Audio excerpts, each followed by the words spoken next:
This is my student support system. Keep watching, keep learning. Bleeding में first aid में शुरुआत में bleeding को आपको डिफाइन करना है। ब्लीडिंग या हेमरेज किसी भी नाम से ये क्वेश्चन आ सकता है, ठीक है ना।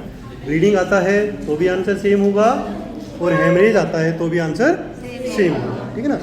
तो bleeding is defined as escape of blood from blood vessels. अब ये आप लोगों को पता ही है कि हमारी जो बॉडी है उसमें ब्लड कहाँ फ्लो करता है, ब्लड वेसल्स के अंदर, ठीक है। और यदि वो ब्लड वेसल से बाहर निकल जाए तो उस प्रोसेस को हम ब्लीडिंग कहेंगे, ठीक है। सम टाइम ब्लीडिंग में lead to life threatening situation, और कई बार ब्लीडिंग जो है वो लाइफ थ्रेटनिंग सिचुएशन बन जाती है अगर टाइमली उसको कंट्रोल नहीं किया जाए तो ब्लीडिंग के कारण या ब्लड लॉस के कारण डेथ हो सकती है। और उस डेथ को प्रिवेंट करना हमारा फर्स्ट एड में मेन काम रहेगा कि ठीक है ब्लीडिंग हो गई है बट उसको हम इस कॉम्प्लिकेशन तक ना जाने दें कि डेथ हो जाए, ठीक है। वहाँ तक हम रोक के रखेंगे, कब तक, जब तक कि उसको प्रॉपर मेडिकल ट्रीटमेंट नहीं मिल जाए, ठीक है। तो फर्स्ट एड का मेन ऑब्जेक्टिव यही होता है कि हम उस व्यक्ति को तब तक बचा के रखें जब तक उसको प्रॉपर मेडिकल हेल्प नहीं मिल जाती, चाहे हॉस्पिटल हो चाहे एम्बुलेंस के अंदर हो, ओके। तो सबसे पहले ध्यान हमें क्या रखना है कि जो ब्लीडिंग हो रही है उसको रोका जाए, फर्स्ट एड दी जाए, ठीक है। कॉज ऑफ ब्लीडिंग, अगर ब्लीडिंग के हम टाइप्स देखें तो based on cause 3 main type होंगे। Traumatic bleeding, medical condition and medicine, ठीक है। ज़्यादातर ब्लीडिंग जो आप लोगों ने देखी होगी रूटीनली अपने घरों में भी, जब तक आप मेडिकल लाइन में नहीं थे तब यही कारण हमें मोस्टली दिखाई देता है कि ट्रॉमा हो गया, गिर गए, चोट लग गई, ब्लीडिंग हो गई, चाकू से कट गया, ब्लीडिंग हो गई, ठीक है ना। मेडिकल कंडीशन और मेडिसिन ये तब आप लोगों को देखने को मिलता है जब आप मेडिकल लाइन में होते हैं या हॉस्पिटल में काम करते हैं, ठीक है ना। तो ये तीनों के बारे में हम थोड़ा थोड़ा जान लेंगे। ट्रोमेटिक ब्लीडिंग सबसे पहले देख लेते हैं कि any injury can cause traumatic bleeding, किसी भी टाइप की चोट ब्लीडिंग क्रिएट कर सकती है, ठीक है। Traumatic injury may very in their severity, ठीक है। ये जो ट्रोमेटिक इंजरी है उसकी जो ब्लीडिंग है वो वेरी करती है सीवियरिटी पर। कई बार एक ड्रॉप निकल के भी बंद हो गया, ठीक है ना, कई बार थोड़ा सा ज़्यादा हो गया, तो ये दोनों ही सीवियर नहीं है। और कई बार ऐसी ट्रॉमा हो जाता है कि ब्लीडिंग रुक ही नहीं रही है तो वो क्या हो जाएगी, सीवियर हो जाएगी, ठीक है ना, लाइफ थ्रेटनिंग हो जाएगी। कॉमन टाइप्स ट्रोमेटिक इंजरी के कौन से हैं? एब्रेजन, ठीक है, कंट्यूजन, लेसेरेशन, ये सारे हम वुंड्स में कर चुके हैं, पंक्चर वुंड, क्रशिंग इंजरी और गन शॉट वुंड। इन सब टाइप की ट्रॉमाज में ब्लीडिंग हो सकती है, ठीक है ना, किसी में कम और किसी में ज़्यादा। अब आता है मेडिकल कंडीशन ऐसी कौन सी है जिसमें ब्लीडिंग होती है। तो ये आप लोग अभी हॉस्पिटल गए हैं तो कुछ कंडीशन उनमें आपने देखी होगी कि there are some medical conditions that can cause bleeding without trauma, उसमें बिना ट्रॉमा की भी ब्लीडिंग हो सकती है, परंतु ये लेस कॉमन है, ठीक है ना। सबसे ज़्यादा ब्लीडिंग का कारण ट्रोमेटिक होता है, सेकंड नंबर पे ये आता है, जिसके अंदर नंबर 1 क्या है, हीमोफीलिया, ठीक है ना। हीमोफीलिया में ब्लीडिंग हो सकती है, ल्यूकेमिया इसमें ब्लीडिंग हो सकती है, लिवर डिसऑर्डर्स, ठीक है ना, जिसमें जो आपके क्लोटिंग फैक्टर्स है वो बन नहीं रही तो ब्लीडिंग हो सकती है, थ्रोम्बोसाइटोपिनिया इसमें ब्लीडिंग हो सकती है, और विटामिन के डेफिशिएंसी। इन मेडिकल कंडीशंस में क्या होगा, ब्लीडिंग हो जाएगी। इसके अलावा तीसरा कॉज कि कुछ ऐसी मेडिसिन है जिनको लेने से ब्लीडिंग हो सकती है। तो कोई पूछे कि क्यों लेना ब्लीडिंग ही कर रही है तो क्यों लेना, बट कुछ वो मेडिसिन है जो किसी न किसी बड़ी डिजीज़ का ट्रीटमेंट करती हैं, बट उसके साइड इफेक्ट के रूप में ब्लीडिंग हो सकती है, जिसको हमें थोड़ा सा केयरफुली उन मेडिसिन को लेना होता है, ठीक है। तो मेडिसिन तो लेनी पड़ेगी क्योंकि जो बीमारी है उसको ठीक करना है, बट जो ब्लीडिंग वाला साइड इफेक्ट है उसमें थोड़ी प्रिकॉशन ले लें तो वो अच्छा काम करती हैं। कौन कौन सी मेडिसिन है ऐसी जिनसे ब्लीडिंग हो सकती है? एस्प्रिन मोस्ट कॉमन, आप लोगों ने घरों में भी देखा होगा कि जिनके भी हार्ट प्रॉब्लम हुई है कभी तो उनको डॉक्टर्स एस्प्रिन प्रेस्क्राइब कर देते हैं। उससे क्या होता है, कि ब्लीडिंग की टेंडेंसी बढ़ जाती है, थोड़ा सा भी कट लग गया तो जल्दी ब्लीडिंग नहीं रुकेगी, है ना। और काफ़ी सारे ये हैं एंटी कोएगुलेंट्स, जिसमें क्लोपिडोग्रेल है, डाइपिराडोमोल है, टिक्लोडिपिन है, वारफेरिन है, ये एनोक्सापेरिन, हिपेरिन, ये सब क्या है, एंटी कोएगुलेंट्स हैं, जो स्पेशली हार्ट जो पेशेंट्स हैं उनके लिए काम में आती हैं, है ना। तो इनसे भी ब्लीडिंग हो सकती है। तो कारण कुछ भी हो, अल्टीमेटली लॉस अगर ब्लड का ज़्यादा हो जाए तो वो लाइफ थ्रेटनिंग होगा, और उसी के लिए हम फर्स्ट एड देते हैं। चाहे वो ट्रॉमा की ब्लीडिंग हो, उसमें फर्स्ट एड हो सकती है, मेडिकल कंडीशन में हो वहाँ भी हम फर्स्ट एड दे सकते हैं, और मेडिसिन के कारण हुआ वहाँ भी फर्स्ट एड दे सकते हैं, ठीक है। अब आता है कि हेमरेज का क्लासिफिकेशन कैसे करोगे, ठीक ना। ये अलग क्वेश्चन आ सकता है थ्योरी में। एक आ सकता है कि डिफाइन ब्लीडिंग, और एक आ सकता है what are the types of haemorrhage या टाइप्स ऑफ ब्लीडिंग। तो इसमें हम 3 टाइप की क्लासिफिकेशन करते हैं। पहला क्लासिफिकेशन होता है based on surface of bleeding, दूसरा based on involvement of blood vessel, और तीसरा करते हैं कि based on amount of blood loss, ठीक है ना। तो ये 3 टाइप के क्लासिफिकेशन ब्लीडिंग में, हेमरेज में होते हैं। सबसे पहले देख लेते हैं कि based on surface of bleeding. तो इसमें क्लासिफिकेशन हमारा 2 टाइप का है, ठीक है ना। या तो इंटरनल ब्लीडिंग होगी या एक्सटर्नल होगी, ठीक है। जैसा नाम से क्लियर है, इंटरनल ब्लीडिंग वो अंदर होगी, तो यानी कि सरफेस पे नहीं होगी, ठीक है ना। तो हमें नॉर्मली वो दिखेगी नहीं, ठीक है। Internal bleeding when the bleeding is from with in the body cavity, क्योंकि हमारी बॉडी के अंदर ब्लड वेसल्स हैं और वहाँ से किसी कारण से ब्लड लीक कर गया तो भी है तो वो ब्लीडिंग, बट वो बाहर दिखाई नहीं दे रही, तो उसको हम कहेंगे internal bleeding. It can not be seen immediately, but later blood may be seen coming out of mouth, nose, stool and even in urine, ठीक है ना। तो इनिशियली निकलते ही तो नहीं दिखेगा, बट ज़्यादा देर तक अंदर ब्लीडिंग हो रही है तो कहीं ना कहीं पास होगी, ठीक है ना। नाक से, माउथ से, ईयर से, कहीं भी आ सकती है ना। दूसरी है एक्सटर्नल ब्लीडिंग। ये तो सिंपल है, आप सबको पता ही है, तुरंत दिखेगी, है ना, सरफेस पे होगी।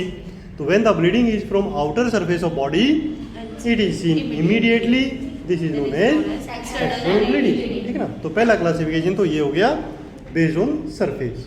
दूसरा क्लासिफिकेशन है based on involvement of blood vessel. इसके आधार पे हमारे पास 3 टाइप का क्लासिफिकेशन है। पहली ब्लीडिंग कौन सी होती है, arterial bleeding. When the bleeding is from artery, तो आर्टरी से ब्लीडिंग होगी तो वो आर्टीरियल ब्लीडिंग कहलाएगी। There is fast blood loss in this type of bleeding. अब आपको पता है कि आर्टरी में प्रेशर ज़्यादा होता है, ठीक है ना, तो उसके कारण ब्लड लॉस बहुत तेज़ी से होता है, और ज़्यादातर ये कंडीशन लाइफ थ्रेटनिंग हो जाती है, क्योंकि इसको कंट्रोल करना भी मुश्किल होता है। फर्स्ट एड में भी ये बहुत मुश्किल से कंट्रोल होती है ना, due to high pressure, okay. दूसरा है वीनस ब्लीडिंग। वीनस ब्लीडिंग में जैसे नाम से क्लियर है, वेन से ब्लीडिंग होगी, और इसके अंदर थोड़ा सा स्लो होगा। अगर हम कंपेरेटिवली देखें तो आर्टरी की बजाय स्लो होगा, ओके, बट कंटिन्यूअस हो सकता है। तीसरा कैपिलरी ब्लीडिंग। कैपिलरी क्या होती हैं, बहुत ही minute blood vessel, thread like जैसे धागा होता है ना, वैसी होती हैं, और इनमें जो ब्लड फ्लो होता है वो बहुत ही स्लो होता है। तो इनसे ब्लीडिंग हो सकती है, बट बहुत ही ज़्यादा स्लो होती है, ऊजिंग टाइप, एक ड्रॉप निकली फिर बंद हो गई, फिर थोड़ी सी एक ड्रॉप निकल गई, तो वो कैपिलरी ब्लीडिंग होती है। तो हमारी बॉडी में कहीं भी कोई नीडल लगे, पिन लग गई, सुई चुभ गई काम करते हुए, या हॉस्पिटल में काम करते हुए नीडल प्रिक हो गई, तो ब्लीडिंग होती है। कहीं भी चुभाओ तो वो कौन सी ब्लीडिंग होगी, कैपिलरी, क्योंकि हमारे हर बॉडी सरफेस पे कैपिलरी का नेटवर्क होता है, ओके। बट जो वेन और आर्टरी की है वो स्पेसिफाई तभी होगी जब वो पर्टिकुलर आर्टरी या वेन कट हो, ठीक है, क्लियर। तो ये हो गया। तो ज़्यादातर जितनी ब्लीडिंग हम देखते हैं गिरने से या छोटी मोटी चोट लगने से, छोटा मोटा कट लगने से, वो वीनस ये कैपिलरी वाली होती है, और उसको रोकना फर्स्ट एडर के लिए बहुत ही ईजी होता है ना, कैपिलरी वाली को। उससे मुश्किल वेन वाली को, और सबसे मुश्किल आर्टरी वाली को, ठीक है ना। ये हमारा सेकंड क्लासिफिकेशन हो गया। अगर क्लासिफिकेशन पूछते हैं तो ये तीनों क्लासिफिकेशन हमें लिखने पड़ेंगे। तीसरा आता है classification of bleeding based on amount of blood loss. इसके बेस पे हमारे पास 4 टाइप्स हैं, class 1 bleeding, class 2 bleeding, class 3 और क्लास 4, ठीक है। तो क्लास 1 कब होगा कि जब अप्रोक्सीमेटली 750 ml ब्लड लॉस हो जाएगा, ठीक है। तो ये भी कैपिलरी से तो हो ही नहीं सकता, ठीक है ना, वेन से कभी कभी हो सकता है अगर बड़ी वेन फट जाए तो। क्लास 2 जिसमें 750 से 1500 ml ब्लड लॉस हो जाए, क्लास 3 1500 से 2000 ml ब्लड लॉस हो जाए, और क्लास 4 2000 से ज़्यादा, ठीक है ना। तो ये फिर सीवियर कंडीशन आ जाएगी क्लास 3 और क्लास 4, ठीक है ना। ये तो ये 3 प्रकार के हमारे क्या हो गए, क्लासिफिकेशन ऑफ ब्लीडिंग, ठीक है ना, ब्लीडिंग के क्लासिफिकेशन हो गए। अब आता है कि साइन सिम्टम क्या होंगे ब्लीडिंग के, ठीक है ना, उसके बेस पे हमें पता लगेगा कि ब्लीडिंग हो रही है और हमें किस टाइप की फर्स्ट एड देनी है।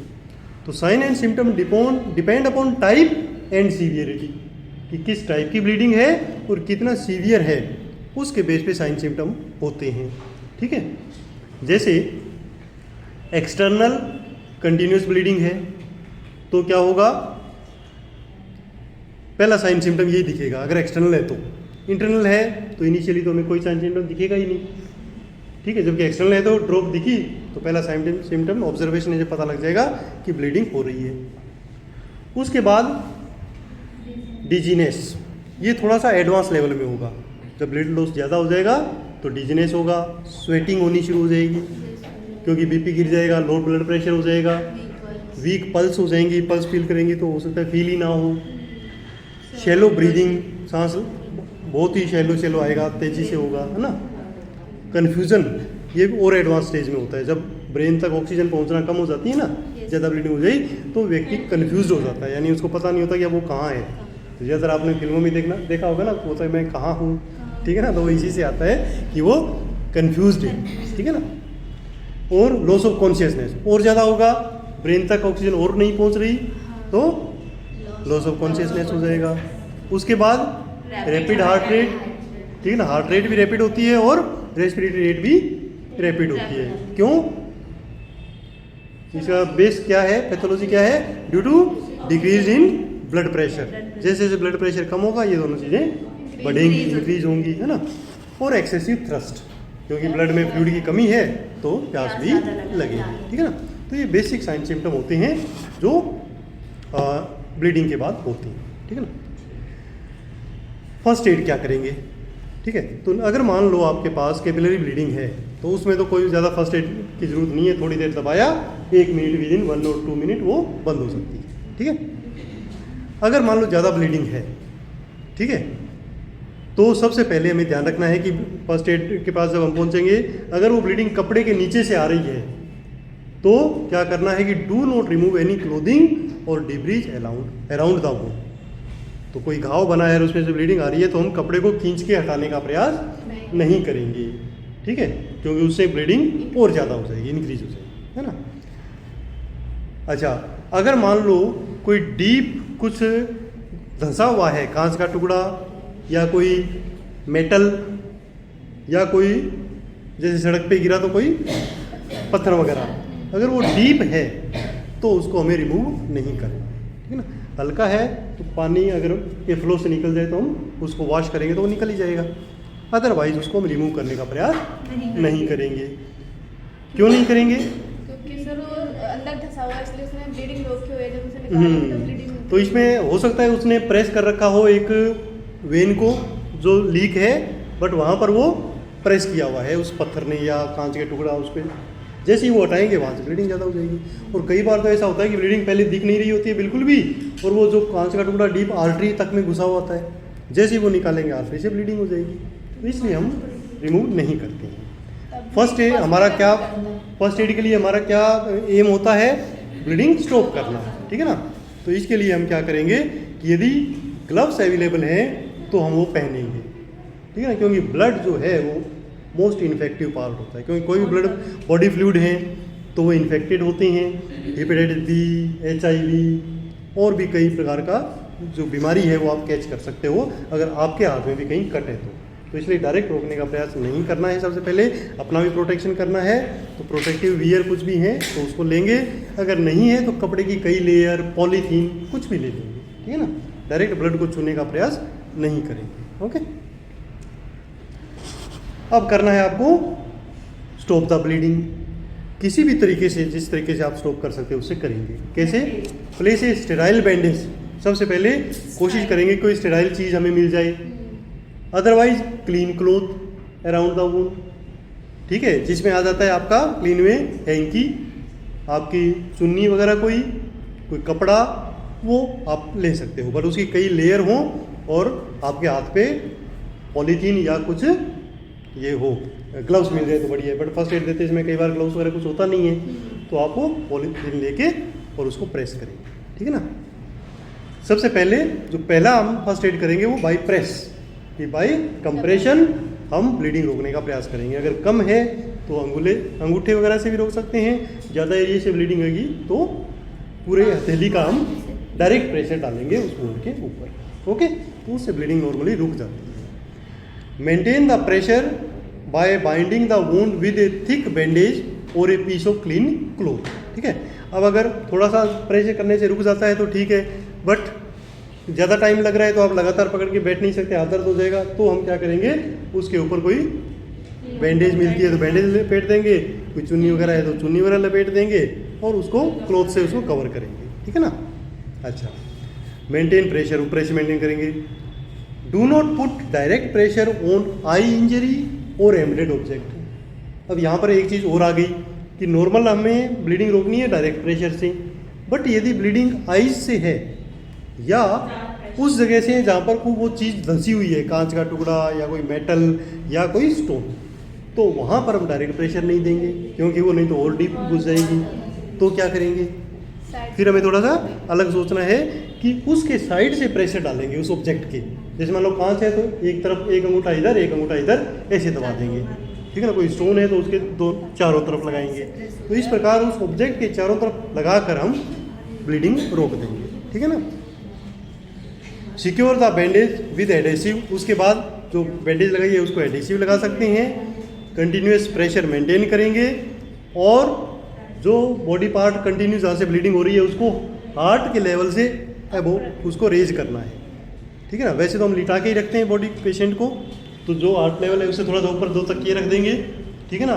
पैर से हो रही है तो पैर के नीचे रख देंगे, और यदि सिटिंग पोजीशन है और उसको हम नहीं ले जा सकते तो भी टेबल के ऊपर रख के हाथ को रखेंगे, ठीक है ना। तो हार्ट लेवल से ऊपर होगा तो क्या होगा, ग्रेविटेशनल फोर्स से जो ब्लीडिंग एक्स्ट्रा जा रही है वो रुक जाएगी, ठीक है ना। तो ये हमें इन चीज़ों से ब्लीडिंग रोकने का प्रयास फर्स्ट एड में करना है, ठीक है। अच्छा, नेक्स्ट अब क्या होगा, सबसे पहले हमने ब्लीडिंग रोक दी, फिर हम उसको थोड़ा साइकोलॉजिकल सपोर्ट देंगे, कंफर्टेबल पोजीशन में उसको लिटाएंगे। ये possible place the client on a rug or blanket, उसके ऊपर लिटाएंगे to prevent loss of body heat. ये थोड़ा एडवांस लेवल के लिए कि जब ब्लीडिंग ज़्यादा हो गई तो बॉडी का टेम्परेचर कम होने लगता है ना, तो उसको रोकने के लिए हम उसको ब्लैंकेट भी देंगे, ऊपर भी उसको जैसे लिटाने के बाद उसको कोई भी कपड़ा ओढ़ने के लिए दे दें, ठीक है ना, ताकि बॉडी का जो टेम्परेचर है वो ज़्यादा डाउन ना हो। उसके बाद क्या करेंगे, कामली रीएश्योर द इंजर्ड पर्सन। अब उसको साइकोलॉजिकल सपोर्ट देनी है कि आप टेंशन मत लो, हमने एम्बुलेंस को फ़ोन कर दिया है, वो आने वाली है और जल्दी आप ठीक हो जाओगे, ये ब्लीडिंग बंद हो जाएगी, ठीक है ना। अच्छा, उसके बाद डू नॉट रिमूव गॉज और बैंडेज। जो आपने एक बार लगा दिया उसको कभी भी रिमूव नहीं करना है, ठीक है। कि इसका एग्जांपल क्या होता है, जैसे आपने लगा रखे हैं 3-4 लेयर, फिर भी ब्लीडिंग हो रही है, तो कोई और फ्रेश गोज लेके आ गया दूसरा बच्चा, तो उसको हटा के दूसरी गोज नहीं लगानी, ठीक है ना। तो ये एक बेसिक प्रिंसिपल है कि एक बार जो आपने लेयर लगा दी और कंटिन्यू ब्लीडिंग हो रही है तो उसको हटा के नहीं लगानी, उसी के ऊपर दूसरी लगेंगी, ठीक है ना। क्योंकि जो एक बार प्रेशर बन चुका है उसको रिलीज नहीं करना, कब तक, जब तक हॉस्पिटल नहीं पहुंच जाए या एम्बुलेंस नहीं आ जाए। वो लोग प्रॉपर केयर उस समय कर लेंगे, तब तो हटा के स्टिच वगैरह भी लगाई जा सकती हैं, बट तब तक जो भी आपको एक्स्ट्रा चीज़ें मिलेंगी वो उसी के ऊपर आपको लपेटनी है और प्रेशर बना के रखना है, ठीक है। चलो कोई बात, तब तक अपन वैसे ही डिस्कस कर लेते हैं। इफ ब्लीडिंग सीव्स through the gauze or other cloth, अगर जैसे आपने 5-6 लेयर लगा रखी हैं और फिर भी ब्लड आ रहा है तो क्या करेंगे, उसके ऊपर और गॉज लपेट देंगे, ठीक है ना। तो इस प्रकार आपका ये फर्स्ट एड चलता रहेगा, कब तक, जब तक कि आपका ब्लीडिंग रुक नहीं जाएगी, है ना। अच्छा, अब क्या होगा, इतने पर भी नहीं रुक रही, तो क्या करेंगे, क्योंकि अब आप किसी भी कंडीशन में वहाँ हो सकते हैं, सीवियर ब्लीडिंग हो रही है, आर्टरी से हो रही है, इतना कुछ कर लिया, एम्बुलेंस आई नहीं है और ब्लीडिंग कंटिन्यू हो रही है, तो आप क्या करोगे? कोई आइडिया? या कुछ आइडिया सोचो कि अगर हमने डायरेक्ट प्रेशर लगा दिया, उसको बांध भी दिया, तो क्या और कम कर सकते हैं ब्लीडिंग रोकने के लिए? नेक्स्ट आता है हमारे पास टूर्निक, है ना। टूर्निक का क्या मतलब होता है बेटा? टूर्निक वर्ड सुना है? नहीं सुना? टूर्निक, टूर्निक वर्ड का मतलब होता है टाई करना। एक स्पेशल, एक जैसे आप जो ब्लड लेते हैं तो ऊपर से बांधते हैं ना, बांध के फिर ब्लड लेते हैं, है ना, तो वो जो बांधने वाला जो सैंपल लेते समय उसको हम टूर्निक बोलते हैं। तो टूर्निक का मतलब होता है कि उसको वहाँ से टाई करना। तो उसके लिए ज़रूरी नहीं है कि आपके पास प्रॉपर वो टूर्निक ही हो, तो आप कोई भी चुन्नी से, क्लोथ से, हैंकी से अपर पार्ट टाई करेंगे। उससे क्या होगा? अपर पार्ट टाई करने से कि जो ऊपर आर्टरी से जो ब्लड एक्स्ट्रा आ रहा है वो स्टॉप हो जाएगा, कम हो जाएगा, तो जो ब्लीडिंग है वो कुछ कम हो जाएगी, ठीक है ना। तो ये एक प्रकार का इनडायरेक्ट प्रेशर सिस्टम हो गया ना। डायरेक्ट प्रेशर तो वुंड के ऊपर है, ये इनडायरेक्ट है, तो टूर्निक बांध के भी हम रख सकते हैं। A tourniquet is effective in controlling life threatening bleeding. कि आपने इतना कर लिया, एम्बुलेंस भी आ रही है बट ब्लीडिंग हो रही है, तो लाइफ तो बचाना है, तो उसके लिए हम टूर्निक बांधेंगे, छोड़ देंगे, ठीक है ना। Apply a tourniquet if you are train to do, ठीक है ना। जब आपको थोड़ा सा एक्सपीरियंस है तभी अप्लाई करें, अदरवाइज बहुत कस दिया तो क्या होगा? टिश्यूज़ को बिल्कुल ब्लड सप्लाई नहीं होगी और वो ऑक्सीजन नहीं होगा, तो वहाँ टिश्यू डेड होना शुरू हो जाएंगे। और आपने उसको बचाने की कोशिश की पर पता लगा कि जब तक वहाँ पहुँचा पूरे टिश्यू हाथ के डेड हो गए और वो हाथ काटना पड़ गया, ठीक है। तो आंख बंद करके, इसीलिए मैं कहता हूँ बेटा ये जो क्लासेज है ना, आप बड़े अटेंटिवली ध्यान से सुने, क्योंकि लिखा कुछ होता है, टीचर समझा कुछ और डीप बातें भी समझा रहा होता है ना। टूर्निक बांधना है बट जब आप ट्रेंड हैं तो उसकी ट्रेनिंग का मतलब क्या है कि टूर्निक आपको बहुत ज़्यादा टाइट नहीं बांधना है। तो कैसे पता लगेगा कि टाइट है या नहीं है? तो इसके लिए आप क्या करें, टूर्निक बांधें और नीचे उंगली घुसा के रखें। आप खुद की घुसा लें, कोई दोस्त की घुसा लें, फिर बांध दें, फिर वो उंगली हटा लें। उससे क्या है कि वो सफिशिएंट प्रेशर रहेगा, एक्स्ट्रा प्रेशर नहीं रहेगा, ठीक है। तो ये आपका फर्स्ट एड हो गया एक्स्ट्रा। अच्छा, और जब इमरजेंसी हेल्प आ जाएगी तो आप उनको बताएंगे, या तो हॉस्पिटल पहुंचा दिया आपने या एम्बुलेंस आएगी तो उनको बता देंगे कितनी देर पहले हमने टूर्निक बांधा था, क्योंकि टोटल एक समय तक ही बांध सकते हैं, बाद में उसको हटाना होता है। तो आप उनको बता देंगे तो वो फिर अपने बाद में हॉस्पिटल पहुंच के उसको ओपन कर लेंगे, या एक बार ओपन करके थोड़ी सप्लाई करके फिर दोबारा बांध देंगे, ठीक है ना। तो कंटिन्यू लंबे समय तक टूर्निक नहीं बांध, ओके।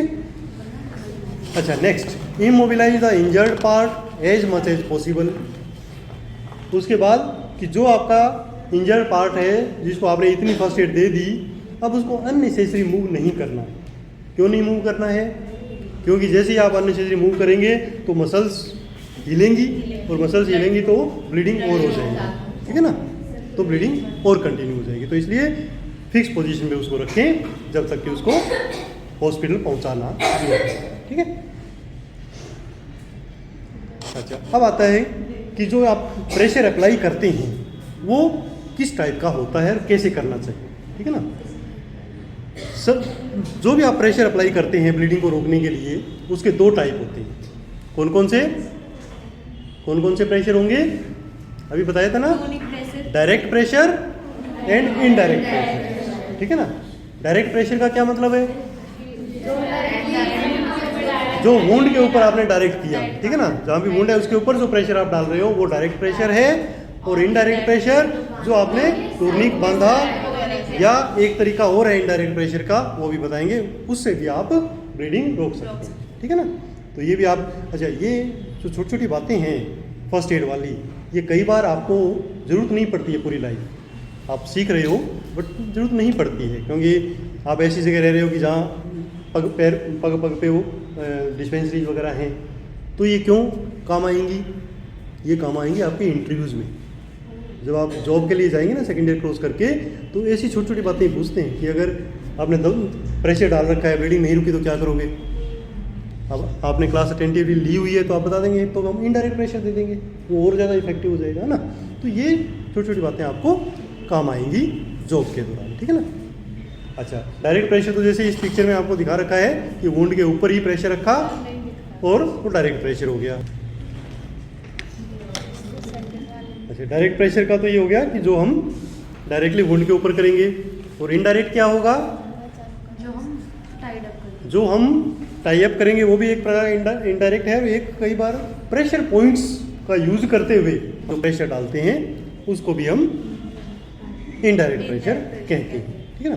तो अब ये कई बार क्वेश्चन पूछा जाता है कि प्रेशर पॉइंट्स क्या है, ये भी आपसे कई बार इंटरव्यू में वाइवा में पूछ सकते हैं। तो प्रेशर पॉइंट्स वो पॉइंट्स होते हैं जहाँ पर प्रेशर डालने से उसके आगे की ब्लड सप्लाई रुक जाती है या कम हो जाती है, ठीक है ना। वो प्रेशर पॉइंट वो जगह होती है जहाँ पर आर्टरी जस्ट बोन के नीचे होती है, बोन के ऊपर होती है, और जब हम प्रेशर डालते हैं तो बोन और हमारी अंगुली या थंब के बीच में वो आर्टरी दब जाती है और उसके आगे की सप्लाई रुक जाती है। इन सारे पॉइंट्स को हम क्या कहते हैं, प्रेशर पॉइंट्स कहते हैं। और प्रेशर पॉइंट पे प्रेशर डालने से जो ब्लीडिंग रुकती है उसको हम इनडायरेक्ट प्रेशर कहते हैं। तो हमारी बॉडी में 5-6 प्रेशर पॉइंट्स होते हैं। जैसे एक तो ये वाला है ब्रेकियल आर्टरी वाला, ठीक है ना, जैसे ये लिखा हुआ है इसमें ब्रेकियल आर्टरी, यहाँ पर प्रेशर करेंगे तो आगे हाथ की जो ब्लड सप्लाई है वो कम हो जाएगी और ब्लीडिंग कम हो जाएगी, ठीक है ना। एक होता है फीमोरल, ठीक है ना, ग्रोइन के अंदर यहाँ पर दबाएंगे तो पैर की जो ब्लड सप्लाई है वो कम हो जाएगी, ठीक है। इसके अलावा यहाँ पर एक टेम्पोरल आर्टरी होती है, उसको दबाएंगे तो ऊपर हेड इंजरी की जो ब्लीडिंग है वो कम हो जाएगी। इसके अलावा अच्छा, ये जो प्रेशर है ये फीमोरल पे प्रेशर डाल के दिखा रहा है ना, तो फीमोरल में दोनों तरफ, हाथ में अगर है तो ब्रेकियल और ऊपर है तो टेम्पोरल, ठीक है ना। ये सारे प्रेशर पॉइंट्स हैं जिनसे आप ब्लीडिंग रोक सकते हैं, ठीक है। और प्रैक्टिकली जब वाइवा में या इंटरव्यू में कोई क्वेश्चन पूछा जाए तो आप इनके नाम बता सकते हैं ना, कि टेम्पोरल हुआ, ब्रेकियल हुआ, फीमोरल हुआ। इनसे हम उसके आगे की जो ब्लड सप्लाई है वो कम कर सकते हैं और अच्छा एक फर्स्ट एड ये हो जाता है, ठीक है। पहला प्रयास डायरेक्ट से, सेकंड प्रयास इनडायरेक्ट से, ठीक है ना। इनडायरेक्ट को सेकंड नंबर पे क्यों डाला है, क्योंकि वो बाकी टिश्यू की ऑक्सीजन सप्लाई भी तो कम करता है ना, बट और कुछ नहीं तो फिर ये तरीका अपनाना ही पड़ेगा, है ना। उसके बाद सब कुछ सेटल करने के बाद फिर हमें ध्यान देना है उसकी ट्रांसपोर्टेशन पर, ठीक है ना। कॉल तो हम पहले ही कर देते हैं, तब तक एम्बुलेंस आ जाती है, अदरवाइज़ किसी दूसरे साधन से जल्दी उसको हॉस्पिटल पहुंचाना होता है। और आजकल जो यूनिवर्सल एक नंबर है पूरे इंडिया में वो क्या है, 112, ठीक है ना। वैसे तो अलग अलग भी हैं, 100, 101, ठीक है ना, 102, बट कोई भी याद नहीं रहे तो ये यूनिवर्सल नंबर बताया गया है, इस पे कॉल करेंगे तो एज पर आपकी इमरजेंसी गाड़ी आ जाएगी, ठीक है ना। उनको बताना होता है कि ये प्रॉब्लम है। 112 यूनिवर्सल नंबर है, किसी भी तरीके कारण में, चाहे आग लगे, चाहे एक्सीडेंट हो जाए, कुछ भी हो, 112 डायल किया जा सकता है ना। Okay, thank you. My student support system. Keep watching, keep learning.